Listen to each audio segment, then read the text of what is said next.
Hello friends, வாங்க இன்றைக்கி நம்ம வீட்டு தோட்டத்தில் விட்ட இந்த குட்டி குட்டி பாவக்காய் வச்சு ஒரு செம்மி கிரேவி பண்ணலாம். ரொம்பவே சிம்பிளாக டேஸ்டியாக. ஸோ பாவக்காவை நல்லா கட் பண்ணிவிட்டு வாஷ் பண்ணி எடுத்துக்கலாம்.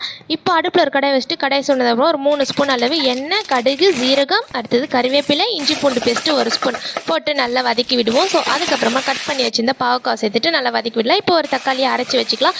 இப்போ பாவக்காய் கூடவே ஒரு 5-6 சின்ன வெங்காயம் போட்டுக்கலாம். உப்பு தேவைக்கேற்ப போட்டுட்டு நல்லா வதக்கி கொடுப்போம். ஸோ தக்காளியோட பச்சை வாசம் போகட்டும். அதுக்கப்புறம் மஞ்சள் தூள், மிளகாய் தூள், மல்லித்தூள், கறி மசாலா சேர்த்துருக்கேன், வீட்டில் அரைச்சது. ஸோ நீங்கள் கறி மசாலா இல்லை சிக்கன் மசாலா கூட சேர்த்துக்கலாம். அது ஒரு மாதிரி நல்ல ஃப்ளேவராக தான் இருக்கும்.